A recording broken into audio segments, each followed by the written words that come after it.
It all started with a missing trash can. Every Tuesday morning, the neighborhood of Willow Creek bustled with the sounds of sprinklers, school buses, and the steady rumble of garbage trucks.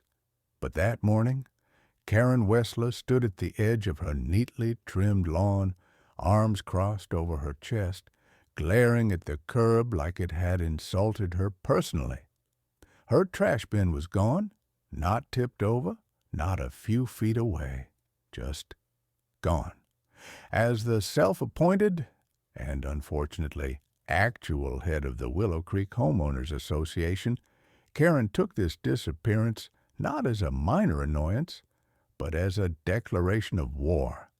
Her weekly HOA emails were infamous, color-coded, bolded, punctuated with excessive exclamation points, and always ending with a friendly reminder that sounded more like a threat.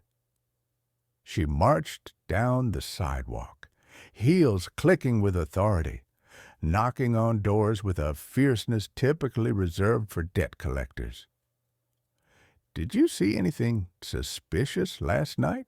Perhaps someone unfamiliar with our HOA garbage policies?" she asked Mr. Langley, a retired dentist who blinked in confusion, still in his robe. When she reached house number 1427, the McBride's place, she didn't even bother knocking. She stormed around the side of the house and found their trash bin out front. Her eyes narrowed. It was a standard-issue green bin with a faint scrape on the side, identical to the one she'd labeled with a faded KW in permanent marker. She leaned down, inspecting it like a detective at a crime scene. Bingo. KW was barely visible under a smear of dirt. Her face flushed with triumph. "Caught red-handed," she muttered. Within the hour, Karen had called an emergency HOA meeting. The clubhouse was half full, mostly because people were tired of her blowing things out of proportion, but too polite or scared to ignore the summons entirely. Karen stood at the podium, gripping a stack of photos like a prosecutor at a trial. "There has been a violation," she declared, eyes sweeping the crowd.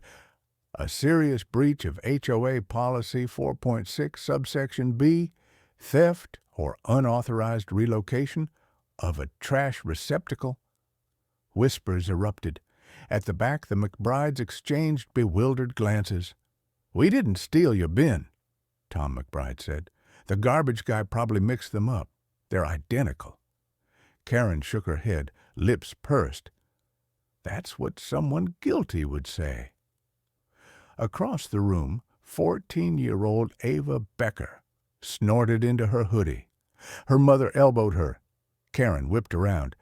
"Is something funny, Ava?" "Yes," Ava said without hesitation. "This entire neighborhood is being held hostage by a bin-obsessed dictator." A few stifled laughs broke out, which only fueled Karen's fury. "This isn't about a bin," she snapped. "This is about order, standards. If we let this slide, what's next? Pink flamingos on lawns? Non-regulation mailbox heights?" The room erupted into groans. "And what about that rogue mailbox at 1502? Karen continued. 4 inches taller than regulation. 4! That was the last straw for Mrs. Dawson, who lived at 1502. She stood up, clapping slowly. "Karen, do you hear yourself? You're threatening people over trash and mailboxes. We moved here for peace, for community, not to be policed by a control freak in a pantsuit." Karen's jaw dropped. Never in 15 years had anyone dared call her out so directly. Another neighbor stood, then another. Even Mr. Langley hobbled to his feet, raising a shaky finger. "You fined me $75 for putting out holiday lights before Thanksgiving.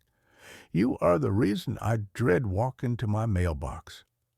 And just like that, the floodgates